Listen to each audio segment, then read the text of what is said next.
I'm so tired whenever I hear Anthony Davis's name, and he's a bad boy. He's a bad boy. Top five in the world when healthy. Okay, this is great. This is exactly where I want to go.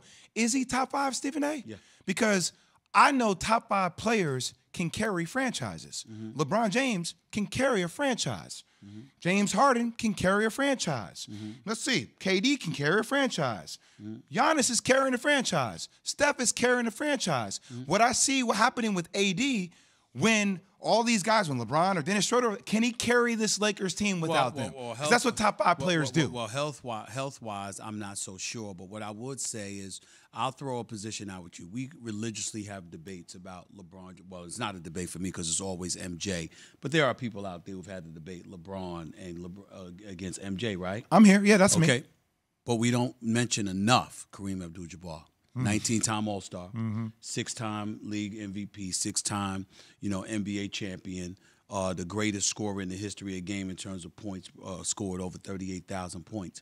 Because when you're a big man and you're dependent on guard play to get you the ball and you need that level of assistance, we appreciate and recognize your dominance, but at the same time, it does take something away from you when you're not the guy that's bringing the ball up the court. You're not the guy on the perimeter making things happen for other people, not just yourself, because you're more of a guard than a big man. And I think with Anthony Davis, that's the issue. When you look at him, even though he shoots 15 to 17 feet away from the basket and what have you, he's basically a big man, won a national championship at Kentucky. Oh, yeah. He's obviously a defensive wizard. He's a shot blocker. He can rebound. He definitely can change shots if he's not blocking shots.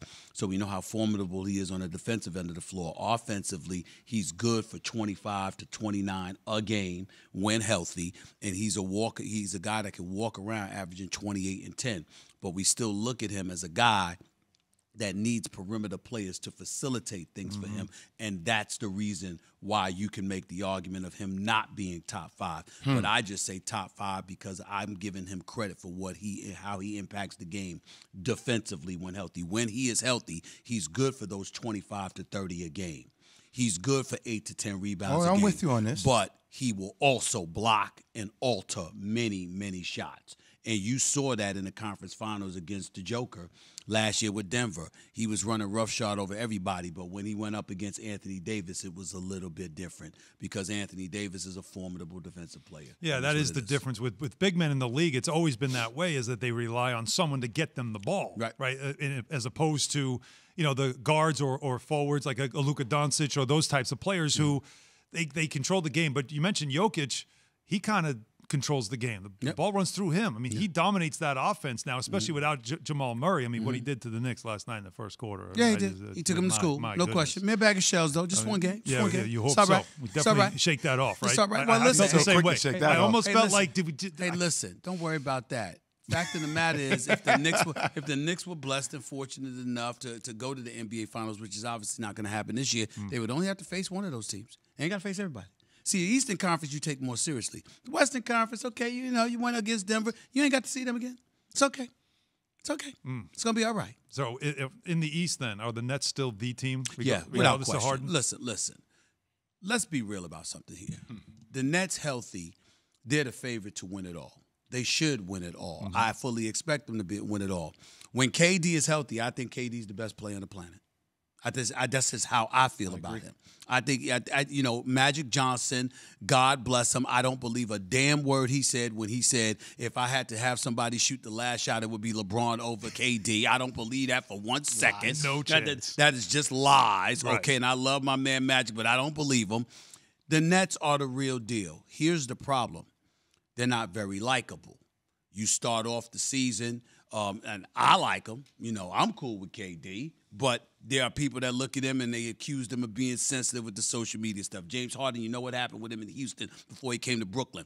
Kyrie announces on day one that he ain't interested in talking to the media and all of this other stuff. And then you talk to people who cover the team. And it's not the most flattering things that you hear about them as people.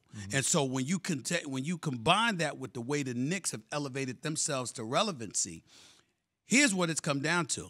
New York Knicks make the playoffs and get to the second round of the playoffs. If the Brooklyn Nets don't win it all, nobody will be talking about them.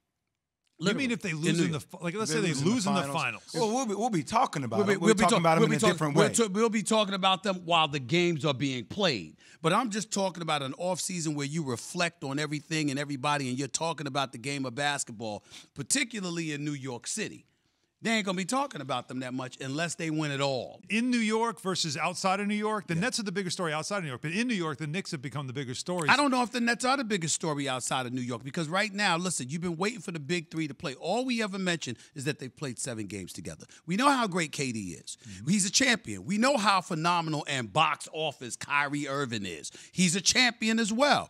But you've been waiting to see the big three. And you've only seen them for 7 games. And so you have people throughout the league, because I was speaking to some people last night, you got people throughout the league that don't want them to win because they think it would be bad for basketball. Because if they were to win, then guess what? It minimizes the importance of the regular season because the number of games that have been missed, all right? The emphasis on practice and things of that nature and all of this other stuff that God's going to bring up. You're going to have a rippling effect where people are even paying more attention to preparing themselves for the playoffs, not prioritizing the regular season game in any way. I'm talking about league folks in the league. I get you. They're worried that if the Nets win, you're going to have a whole bunch of players throughout the league that's going to be looking to take more time off. They ain't going to prioritize regular season games. They ain't going to prioritize playing together and the cohesiveness of it all and all of that stuff.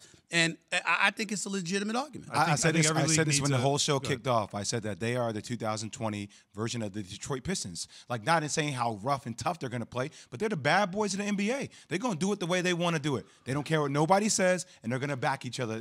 But you and I both know the difference is that the Pistons showed up all the time. Well, now we're about to find out if they're going to show up durability-wise. I'm just saying they marched city to city embracing the pariah tag. They marched city to city. They came into your town to wreak havoc.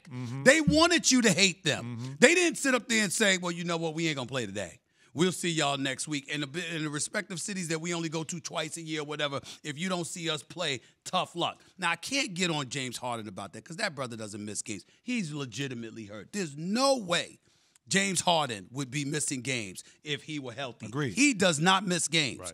But Kyrie was off 9 months, plays 3 weeks, and then disappeared for 2 weeks and said, I need a break. I'm not talking about the latest. I know I'm talking about those first 2 weeks off. And then obviously, just had a kid, God bless him and his family, and, he missed the game because of that. But before that, you announced you didn't want to talk to the media. You got bigger things on your mind and stuff like that. I mean, when you got all of that stuff going on and people hearing that, particularly right now with COVID-19, the amount of jobs that have been lost, people that's worried about their future and what have you, they looking at you and they're like, what?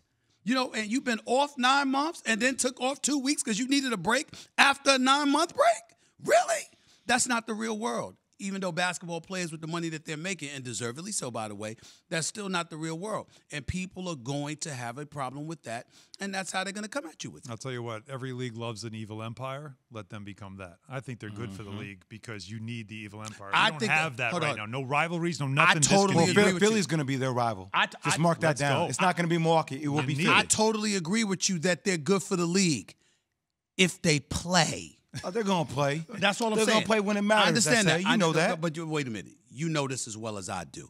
You don't have to play all 82 games or anything like that. But the games matter, man. You can't be rolling around missing 20, 30 games without blinking. Don't give a damn, okay? Showing up when you want to, even though you got the greatest talent in the world. You're talking about Kyrie. And we're looking. I'm talking about Kyrie. I'm not talking about KD, and I'm not talking about James Harden. But Kyrie's going to – look, but that matters. You and I both know this. I understand.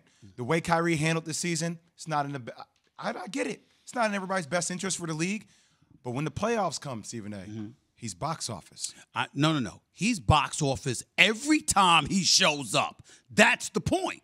And so if you were box office during the playoffs, then we'd wait for the playoffs. But when you got regular season games and you're box office during that time and we don't see you more than we do see you, that becomes a bit problematic because it elevates the level of frustration because, again, you want to be seen as marquee. Well, all of those guys that we talk about marquee, what did they have in common? They embraced the marquee, and they showed up. Are you saying Kyrie's not going to show up in the playoffs? Is that what you're telling me? Not at all. Of course I think so he's going to show up and show out. It's a gripe that I feel like a lot of people have, but when the playoffs come, I guarantee all that's going to go away. That's going to go away. See, I can't listen to somebody like you Why? say that. Because Jay Williams, I happen to remember that you were a star. Oh, I was a dog. Listen, but you wanted Not to that kind of show. dog, Keith, shut up. You wanted to show up. You knew. Listen, Kyrie loves and idolized the late Kobe Bryant. God rest his soul. What was the number one thing about Kobe? I got news for you. It wasn't Mamba mentality in terms of when he showed up at game time to take you up. It's the fact that he was always on. He always accepted the responsibility of being the headline. LeBron always accepts the responsibility of being the headline. MJ always accepts the responsibility of being the headline. You got to show up.